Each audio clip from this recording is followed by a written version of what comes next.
Indirapuram police ने एक mini traveller बस में छिपकर साइबर ठगी का जाल बिछाने वाले 3 शातिर अभियुक्तों को धर दबोचा है। ये गिरोह टेलीकॉलिंग के माध्यम से मासूम क्रेडिट कार्ड धारकों को रिवॉर्ड पॉइंट्स रिडीम करने का झांसा देकर फंसाता था और उनकी गोपनीय जानकारी चुराकर फर्जी पोर्टलों पर उसका दुरुपयोग करता था। घटनाक्रम के अनुसार इंदिरापुरम पुलिस टीम ने रात्रि गश्त के दौरान एक मिनी बस में संदेह के आधार पर तलाशी ली। इस तलाशी के दौरान 3 अभियुक्त सुशांत कुमार, सनी कश्यप और अमन गोस्वामी को गिरफ्तार किया गया। ये तीनों अपराधी मिनी बस में बैठकर क्रेडिट कार्ड धारकों से धोखाधड़ी कर रहे थे। पुलिस ने उनके कब्जे से 13 keypad mobile, 7 Android phone, 16 SIM card, 4 chequebook और अन्य महत्वपूर्ण दस्तावेज भी बरामद किए हैं। पूछताछ के दौरान अभियुक्तों ने खुलासा किया कि वे ट्रैवलर मिनी बस में बैठकर विभिन्न क्षेत्रों में घूमते थे और टेलीकॉलिंग के जरिए क्रेडिट कार्ड धारकों को अपने जाल में फंसाते थे। इन शातिर ठगों ने फर्जी वेबसाइट्स और पोर्टल तैयार कर रखी थी, जिन पर वे लोगों को रिवॉर्ड पॉइंट्स रिडीम करने का लालच देकर अपनी जानकारी भरने के लिए बाध्य करते थे।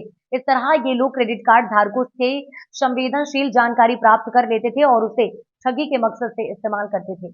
पुरम थाना पुलिस ने मिनी ट्रेवलर बस में बैठकर घूमते हुए 3 टेलीकॉलिंग क्रेडिट कार्ड धारकों को जो कि गलत तरीके से लोगों को फंसाते थे, क्या पूरा मामला है?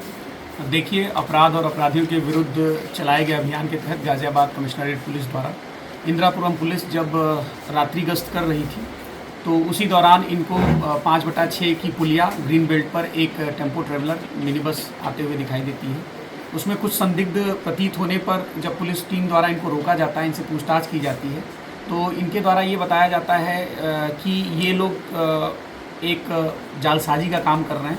उस जालसाजी के काम में इनके द्वारा इनका पूरा एक गैंग है। उस गैंग में ये अभी अपने 3 मेंबर यहाँ पे हमें बस के अंदर मिले हैं और इन लोगों द्वारा बताया गया कि ये लोग टेली कॉलिंग के माध्यम से जिन लोगों के पास क्रेडिट कार्ड होता था उनको फ़ोन करते थे और क्रेडिट कार्ड का डाटा भी इनको इनके गैंग के द्वारा उपलब्ध कराया जाता था और उसको ये लोग लगातार फ़ोन करके उन लोगों से ये बताते थे कि आपको कूपन के जो पॉइंट्स हैं उनको रिडीम करा लीजिए। रिडीम कराने के नाम पर उनको लालच देते हुए ये लोग अपना एक साइट का नाम बताते थे, उस पर ये लोग क्लिक कराते थे उनसे सामने वाले कस्टमर से, जिससे कि उनके पैसे के फ्रॉड होता था। और इसमें पूरी पूछताछ में हम लोगों को ये मिला है कि ये लोग लगभग 1.5 से 2 साल से एक्टिव हैं, ये पूरा गैंग इस काम में, और इन लोगों ने लगभग अभी तक 2 से 3 करोड़ के बीच में ये जालसाजी कर ली है।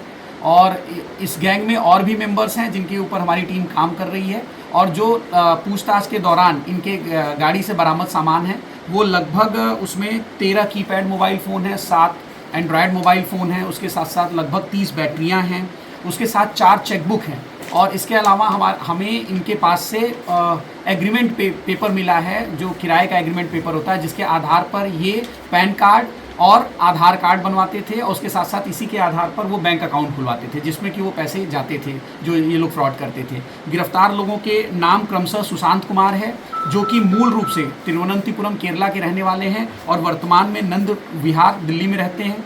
जो दूसरा व्यक्ति है वो सन्नी कश्यप है, यह हमारे फरूख नगर थाना क्षेत्र टीला मोड़ का रहने वाला है। तीसरा व्यक्ति अमन गोस्वामी है, जो कि लोनी बॉर्डर थाना क्षेत्र कमिश्नरेट गाजियाबाद का रहने वाला है। सर, इनका जो बैकग्राउंड है, जो इनकी क्वालिफिकेशन है वो क्या है? इनमें तीनों ये ग्रेजुएट हैं, जिनमें से एक BSc IT में ग्रेजुएट है। कल बात की जाए इन्होंने मिनी बस ही क्यों चुनी इस काम को करने के लिए? देखिए, जैसा कि अभी तक हम लोग जो भी इस तरीके की कॉल सेंटर्स पकड़ते थे वो किसी न किसी घर से, किसी कमरे से ऑपरेट होते थे, लेकिन इन लोगों ने पुलिस से बचने के लिए नया तरीका निकाला था कि जिससे कि घर में रहते हुए इन लोगों को, अगल बगल के लोगों को शक न हो, लैपटॉप मोबाइल ढेर सारे देख के और नए लड़कों को देख के, तो इन लोगों ने ये एक नया तरीका निकाला था ये काम करने का कि ये लोग रोज़, जो अभी तक पूछताछ में सामने आया है, ये मिनी बस गोकुलपुरी के ध्यानचंद नामक व्यक्ति की है, जहां पर कि ये लोग यूट्यूबर की शूटिंग के नाम पे, कि इनके साथ एक यूट्यूबर लड़का है, उसकी रोज की शूटिंग होती है, उसके नाम पर ये लोग 2000 रुपये पर डे के आधार पे ये बस को किराए पे लेके आते हैं। इन्होंने जालसाजी का तरीका किस तरीके से सीखा? क्या यूट्यूब के जरिए से इन्होंने सीखा? नहीं, जैसा मैंने बताया, अभी ये 3 लोग गिरफ्तार हैं, इनके पीछे और भी लोग हैं। इनके पास से जो हमें लगभग 30 पेज का डेटा बरामद हुआ है वो भी इनके गैंग द्वारा इनको प्रोवाइड कराया जाता था। रोज इनके फ़ोन जब ये बस में आके बैठते थे, इनकी बस वर्ल्ड स्क्वायर मॉल पे सुबह सुबह लग जाती थी। पूरा ये लोग एक कंपनी की तरह ऑपरेट कर रहे थे। फिर ये लोग बस में बैठते थे, इनके पर्सनल फ़ोन इनसे ले लिए जाते थे